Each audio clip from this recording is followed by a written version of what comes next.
it's Kathy. So today's Beauty Basics is Colouring 101 and basically I'll be examining lips and eyes. I'll also be touching a little bit upon selecting colours that go together when trying to get a multicolour look for your eyes. Now I'm going to start with lips because they are the simplest. The first thing to know is whether or not you're warm toned or cool toned or neutral toned. Now I did talk about this in a previous video, the link is here. So if you haven't seen that and you're not sure about what your skin tone is, I suggest you go and see that. Second, you need to decide for your lips if you're wanting a bold or a neutral colour. Now this will generally come down to the look that you're after.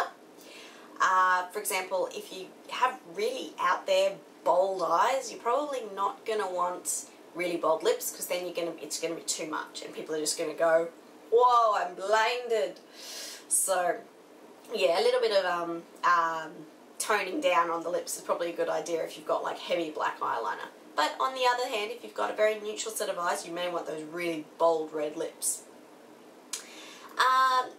Then the next thing for your lips is you need to decide on the finish. Now, you can obviously go from your matte, sultry 1950s glamour look right all the way up to your high glitzy, glossy look for that 1980s party that you're about to have. So again, it depends on what you're going to be after. But I found that while there are a plethora of lipsticks and lip colours out there that are really bold and just out there and sort of one-off colours that you just love, I found that there are 3 generic colours that each woman really should have. And finding your exact shade will obviously depend on your tone and your skin shade itself.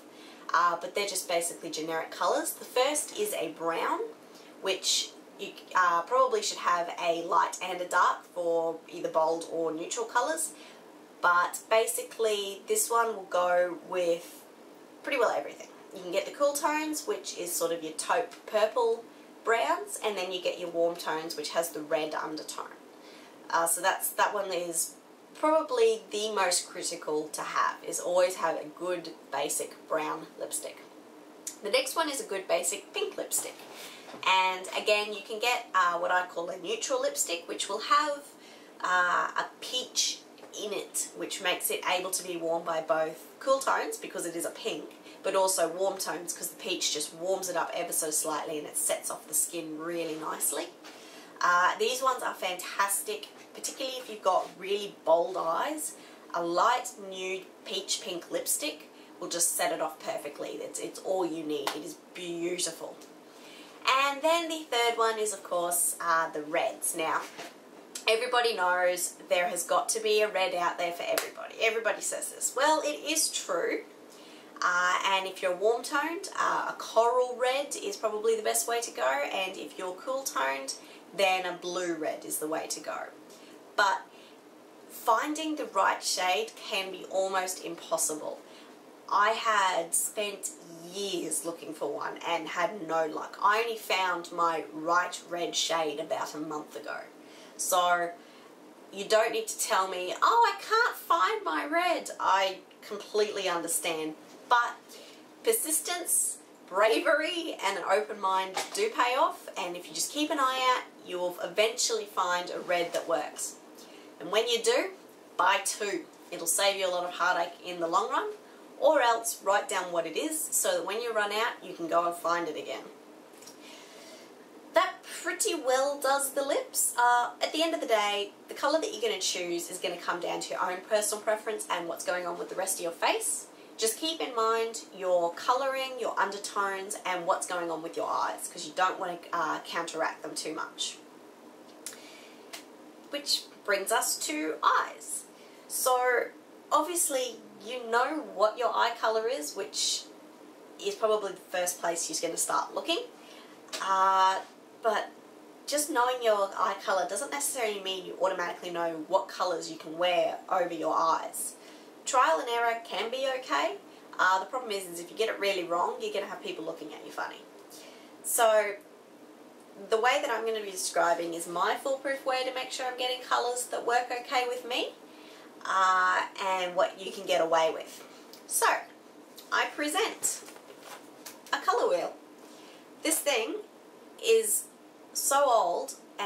for so long that I actually ended up having to put a bit of cardboard on the back because it was getting torn up from being folded and shoved away in my drawer for so long. I use this particularly if I'm doing makeup on somebody else and they're a completely different colouring to me and I'm like, not sure exactly what I can use on this person. This comes in a lot of handy. Obviously the first place with anything is to know if you're warm or cool toned, and you'll hear me say that over and over again because it really is critical. If you're strongly toned one way or the other, then there are going to be a selection of colours which you can probably just discount straight away. Not always, there's always exceptions to the rule, but generally.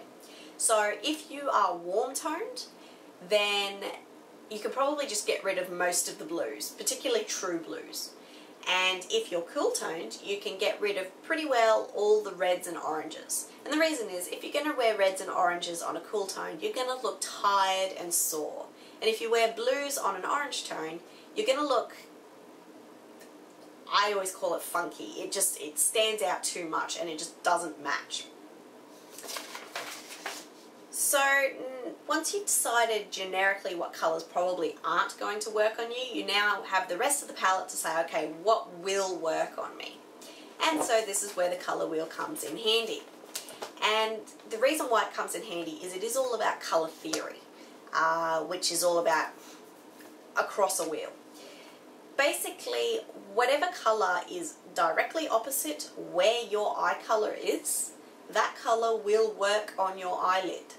So for me, I am sort of hazel olive green eyes, but I have incredibly dark forest green flecks as well as bright gold flecks. So my eye colour actually ranges from here all the way to about here, which means I can pick any colour from here in your purples right around to your oranges. Most people have a range of colours in their eyes, and so colours within that opposite range will work on them. Now, you have to make sure your intensity is right, but other than that, that should work. Following that, once you've got your opposites, you can also wear colours which are usually 1 or 2 shade lines either side of your eye colours. So, say for my forest greens in here, I can actually wear down into the teals and the turquoises, but that's as far as I can go. I can't wear any of the blues, but I can wear that teal and turquoise because there's still a little bit of green in there. Likewise, I can still wear up into the bright golds and oranges because that gold, 2 shades more, is still orange. Again, this doesn't always work because you do have to make sure the intensity of the colour you're using is not going to overpower the intensity of your own eyes. So if you have very dark eyes, you may not find that, say if you have really dark blue eyes and you're cool toned, you may not find wearing navy on your eyelid is going to work because it'll drown out the beauty of your own eye. So instead, use a lighter blue. I will mention that brown-eyed people can get away with pretty well any colour on the palette. And particularly if they're neutral toned skin, so they can just go, I want to wear this colour today and that one tomorrow. So lucky ducks, brown eyes, you're very lucky people. So now you have a basic idea of the portions of the colour wheel which you should be able to apply to your own eye colour, but that doesn't answer the question of how to mix different colour combinations together to get those dramatic eyeshadow looks that you see on the professionals. And like, how did you know which colours to put together? Again, it does come back to colour theory, and it really is critical because let's face it, we've all seen that person with the bright blue eyeshadow on the lid and the bright pink eyeshadow on the brow bone. Okay, if you are a bright neon individual who loves that sort of thing, is confident and to carry it off, fantastic. But for the average individual, can't pull it off and it doesn't look all that attractive. So it really is critical to make sure you get your colour combinations right.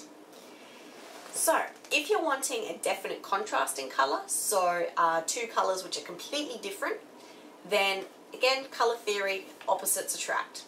So for an example, if I'm wanting a a strong colour contrast, I can pick a light grass green for the eyelid, for the inner eyelid, and then go directly across and pick a really rich red brown or even a plum, depending on what sort of green you choose. So anywhere in here, and apply that to the outer third of the eyelid and into your crease. Blend that up slightly, and then come up ever so slightly and pick a light brown to gold and blend that in up here.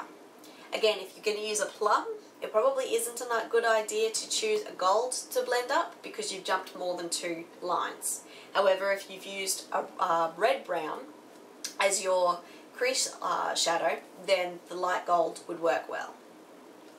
So that's how you can get your colour contrast. If you're wanting a slow gradient of colour, so moving say through 3 different colours all very close to each other, again it comes to just moving only 1 or 2 shades each way. So an example of this is you could use a light blue on your lid and then a really rich dark purple, almost a navy purple on your outer lid and crease, and then choosing a light violet for your upper brow bone.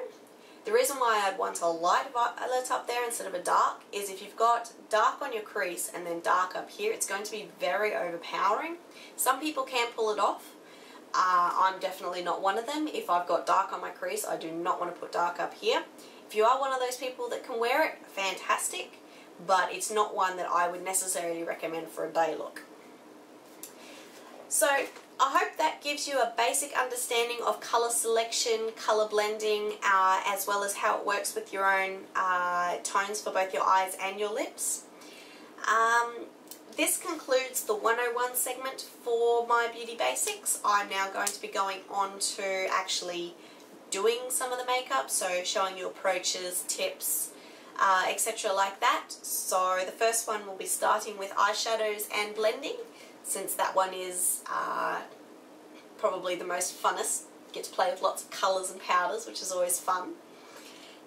If you have any questions or comments, as always, please feel free to comment down below. I've got the blog down there, and please subscribe. It's easy and free, and let's face it, it takes like 2 seconds to click a button, and you won't miss the next video.